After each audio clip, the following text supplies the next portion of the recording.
Washington, D.C. It's a city of secrets, churning out millions of documents each day that the American people never get to see. Sometimes secrets need to be kept, but all too often, people in high places keep secrets to break the law, hide their tracks, or even make themselves rich at public expense. That's where POGO comes in. We are the Project on Government Oversight. The most ass-kicking, name-taking bunch of goody two-shoes, good government types in America. We investigate corruption and other kinds of misconduct in order to advance a more effective, accountable, open, and ethical federal government. POGO's view is that whistleblowers, employees, people who have tips of wrongdoing, illegality, are on the front lines of accountability. There's a paradox about whistleblowers, and that is that they're cultural heroes. We celebrate their incredible courage, and yet we treat them as villains. You know, Dan Ellsberg faced 125 years for espionage. If POGO had been around when I was first considering telling the truth to Congress and to the public, I certainly would have turned to them for advice. I knew that I needed it, but didn't know where to get it. And for people who are bold enough and daring enough to risk their livelihood, come forward on behalf of the public, they deserve our protection and they deserve our respect. And POGO does just that. This is the kind of thing that there's no longer time for in most news organizations. You know, it used to be you'd get a whistleblower call and you could spend maybe a week or two looking into it, trying to figure out, you know, is it even true? POGO can really be a force multiplier for many news organizations because they know we have staff that really take a long, hard look at issues and then work on them over the course of months and even years. We also then try to fix the problems that we've exposed. This really isn't about a political philosophy. This is about fixing our government and making it work for the people. I have worked now over several years with members of the POGO staff. I have no idea what political party any of them belong to. People are angry that they don't know how their government works, and that there are tens of thousands of federal employees that know exactly how the government works, but they're not encouraged to come forward and talk about it. And by knowing how you protect people that come forward with the information, POGO's been able to really implement successful change. POGO began in 1981 when the famed whistleblower Ernie Fitzgerald and a group of Pentagon insiders hatched a plan with a talented 24-year-old investigator named Dina Razor. They came to me and asked me if I would start an organization where I was their front, where they would be able to leak me unclassified documents but still remain in their job. And for me then work it, investigate it like a journalist, and then put it out to other reporters. I mean, it was a target-rich environment. Everywhere you looked, there were programs that were, I mean, not only vastly too expensive, but horribly ineffective, putting American fighting men in great danger. There was this ridiculous anti-aircraft gun called the DIVAD. That was a wonderful thing. In tests, that thing was supposed to be able to shoot down a helicopter, and it locked onto a latrine. POGO's revelations led Congress to create a department within the Pentagon dedicated to testing weapons. 1/10 the price. But the American people paid most attention to the stories about ripoffs they could relate to. $7,600 coffee brewer, the $435 hammer, the $600 toilet seat. The public really got angry. Take a good look at this pair of pliers. How much would you guess they cost? Would you believe $999.20 apiece? In the early 1990s, Danielle Bryan, a former intern, became POGO's executive director, teaming up with Keith Rutter to begin a new era in POGO's history. The organization's mandate had broadened to cover all of the federal government.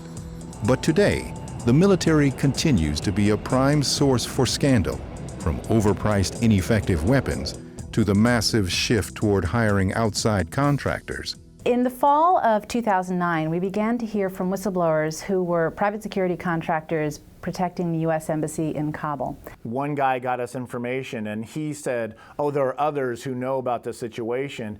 By the end, we had 30 different whistleblowers who came to us. And what was so fascinating about these guys is the corruption was out in the open. I mean, they were sending us hundreds of photos. It was a Lord of the Flies, debaucherous atmosphere. These guys are guarding the Kabul embassy, and they're acting like it's a Friday night at the State College. One of my biggest worries is the good guys are still the ones who are really in danger and are taking the fall. These are people who had no protections as contractors. They were coming to us because they were so concerned about the breach of the command structure, the impact it had on security of the embassy, but also the fact that it was totally undermining the whole diplomatic mission of the U.S. being there in the first place.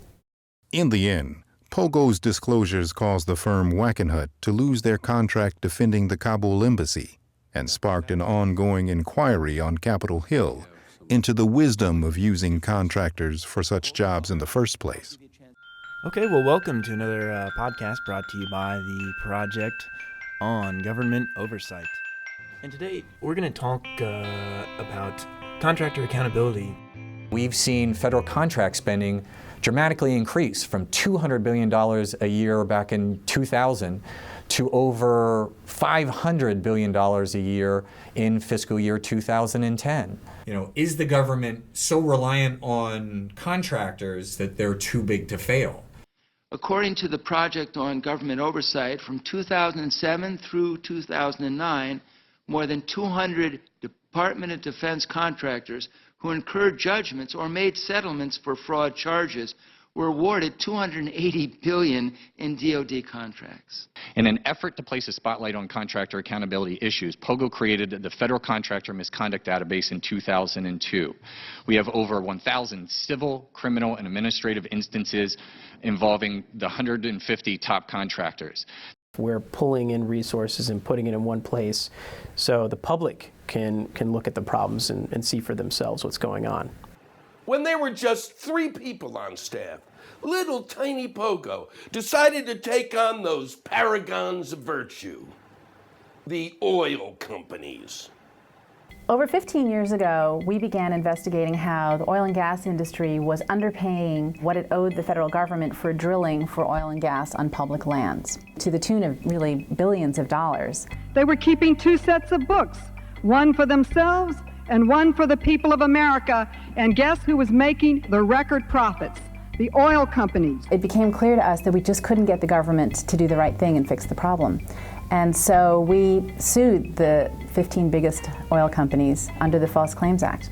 Next to the tobacco case, it was the largest in terms of prospective monetary value that had ever been brought. We really felt the blowback from that.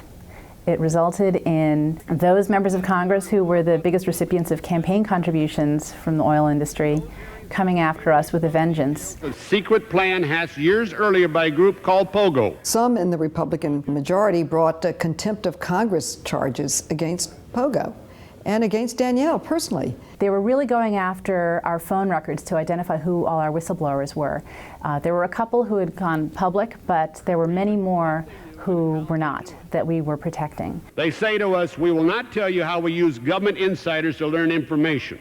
What's amazing is, here was little tiny POGO up against arguably the most powerful industry in the world, and we won. Not only did none of us had to go to jail for contempt of Congress, but they ended up paying over $500 million back to the federal treasury. And also, I am very proud of POGO for never revealing the names of the whistleblowers who trusted them with this information and really their lives. POGO's decade-long feud with the oil companies gave them a unique understanding of how the industry had bought off its supposed regulators at the Department of the Interior. And the Gulf oil spill of 2010 offered an opportunity to move from diagnosis to cure. POGO was the group that knew of the consistent patterns of failure of oversight and were the first on the ground to really work on the reforms that needed to happen with the offshore regulations. And we now have a total reorganization of the Department of Interior that will hopefully address some of the sort of systemic corruption that's been happening there. Wall Street has more than its share of greedy bastards who enjoy robbing us blind. But there are some rare, special souls in high finance who actually want to rat out the greedy bastards. And POGO wants to listen.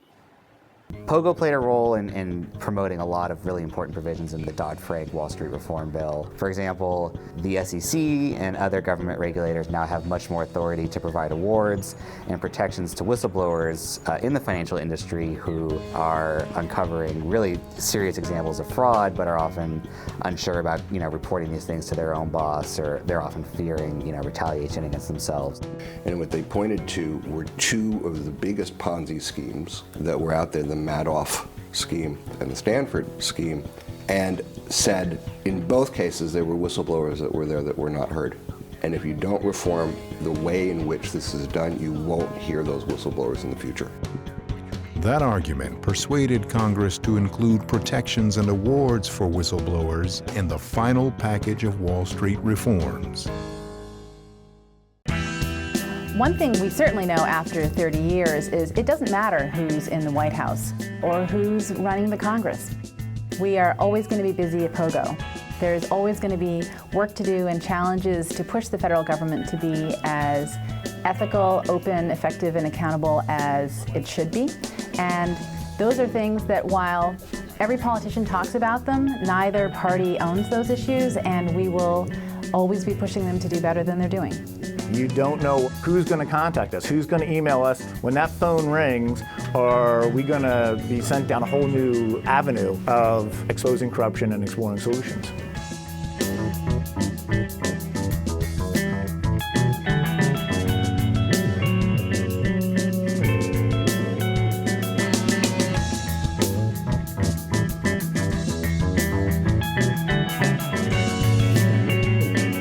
Congratulations on 30 years, POGO. Let's keep the p***s on the run.